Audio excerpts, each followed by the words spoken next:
15 साल की मेहनत लाने वाली है रंग। नमस्कार, आप देख रहे हैं सतर्क पुलिस टाइम।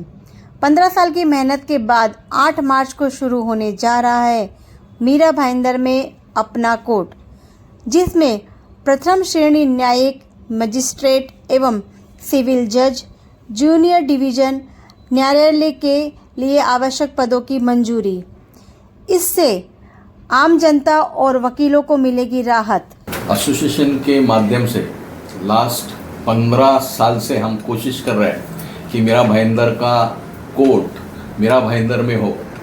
इसलिए सिंस अलॉटमेंट ऑफ लैंड का अलॉटमेंट, बिल्डिंग बनाने से लेके आज कोर्ट जो फाइनल स्टेज पे है, जो ओपनिंग के स्टेज पे, यहाँ तक एसोसिएशन ने कॉरपोरेशन से, हाई कोर्ट से, गवर्नमेंट से ये सब प्रोसीजर फॉलो करके आज बड़ी खुशी की बात है कि अभी ये कोर्ट 8 मार्च को ओपन हो रहा है लोगों के लिए।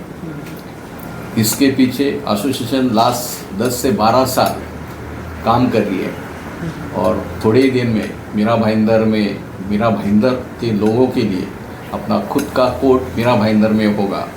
ये कोर्ट फिलहाल तो जुडिशियल मैजिस्ट्रेट और जूनियर डिवीज़न, यानी कि जूनियर डिवीज़न मतलब मीरा भाईंदर के जितने भी दावे 5 लाख के नीचे हैं, 5 लाख तक है, उतने दावे मीरा भाईंदर में चलेंगे और जिनका वैल्यूएशन 5 लाख के ऊपर है वो थाना में चलेंगे।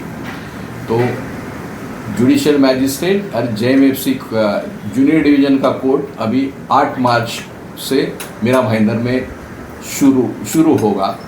और एसोसिएशन का हमारा ये भी उद्देश्य है कि आगे जाके मीरा भाईंदर में सीनियर डिवीज़न, यानी कि जो दावे 5 लाख के ऊपर थाना में चलते वो भी यहाँ हो जाए और ADJ जो सेशंस कोर्ट चलते हैं वो भी यहाँ आ जाए। इसके लिए ये कोर्ट चालू होने के बाद उसके पीछे एसोसिएशन काम करेगी और जल्दी से जल्दी वो भी यहाँ चालू होने के लिए कोशिश करेगी।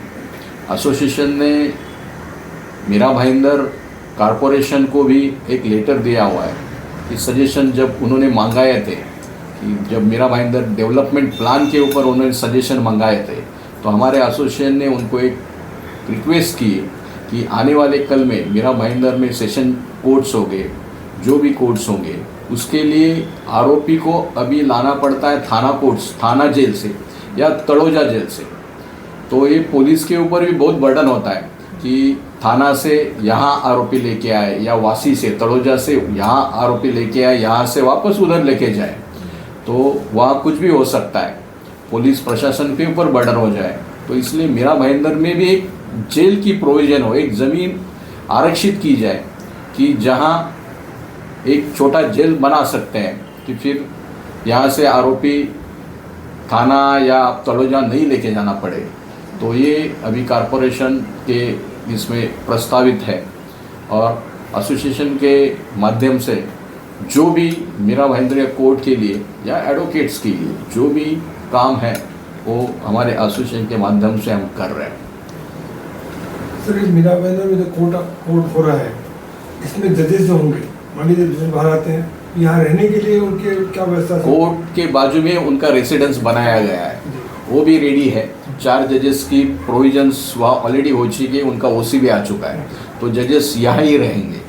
क्योंकि हमारे जो भी सोर्सेस है या हमने जो इंक्वायरी किया है उनसे पता चला है कि पहले 4 कोर्ट से ही कोर्ट चालू होगा और धीरे धीरे, क्योंकि 6 कोर्ट रूम्स है, पहले 4 कोर्ट चालू होंगे, बाद में जैसे अवेलेबिलिटी होगी उस तरह से जजेस बढ़ाए जाएंगे। उसमें टोटली जो प्रोविजंस इतना दिन लगा कोर्ट बनने में, कारण क्या था? कारण बीच में तो 2 साल कोविड में गए और बीच में फंड्स के एलोकेशंस कम हुए। देर अबाउट 3 बार फंड एलोकेट करना पड़ा, तो वो गवर्नमेंट की प्रोसीजर में थोड़ा सा डिले हो गया कि अलॉट करना, फिर वो बहुत सारी प्रोसीजर, उसमें बहुत सारा समय गया कि जो फंड पहले अलॉट किया कम था, 3 बार सैंक्शन करना पड़ा फंड्स, इसलिए वो इसमें थोड़ा सा लेट हो गया। तो क्या आपको लगता है कि इसमें कोई दूरदृष्टि की कमी रही, फंड से बार बार मांगना पड़ा, या फिर और कोई कारण नेता? ये जैसे कैसे होता है सर, जैसा जैसा स्पैन बढ़ेगा, जितना टाइम बढ़ेगा वो कॉस्टिंग बढ़ता है। अगर एक काम 2 साल के, तभी 2013 में सीसी आ गई, तभी जितना फंड था वो तुरंत काम हो जाता, तो शायद आगे फंड की ज़रूरत नहीं पड़ती। लेकिन थोड़ा सा डिले हुआ, शासकीय काम है, थोड़ा सा डिले होता है। और बाद में जो कोर्ट्स जजेस की प्रोविजंस थी रहने की, उनका फंड बाद में आया, क्योंकि बाद में उनका प्लान सैंक्शन हो गया, तो इसलिए वो फंड थोड़ा सा डिले होगा, क्योंकि दोनों साथ में चलने चाहिए थे, लेकिन साथ में नहीं हुआ। पहले कोर्ट का फंड हुआ, बाद में जजेस रेसिडेंस का फंड आया, तो उसी में वो डिले हो गया थोड़ा सा। सर, कोर्ट केसेस की बातें करेंगे, जैसे कि कोर्ट केस चल रहे हैं जो फिलहाल जो फाइनल ट्रायल पे हैं, उनकी हियरिंग्स तो वहीं होंगी क्योंकि वो फाइनल ट्रायल्स पे हैं जिनका जजमेंट आना बाकी है, लेकिन जो बाकी केसेस हैं उन्हें किस तरीके से यहाँ ट्रांसफर किया जाएगा? जो भी मीरा भाईंदर के केसेस सभी यहाँ ट्रांसफर होंगे। 8 मार्च से पहले जिसका जजमेंट हुआ है वही उधर खत्म हो जाएंगी, जो खत्म नहीं हुए वो यहाँ ही ट्रांसफर होगी। ऐसा नहीं होगा कि जजमेंट नहीं हुआ करके उधर रखे हुए हैं, या कुछ पार्ट आधा इधर किया और आधा उधर होगा। अभी ऐसा नहीं होगा, पूरा का पूरा ट्रांसफर इधर होगा। अभी जो भी 8 मार्च के बाद जो भी होगा केसेस यहाँ ही होगा, थाना में नहीं होगा। अगर स्पेशल किसी जज को एक दो मैटर रखने हैं तो उनको परमिशन लेके करना पड़ेगा।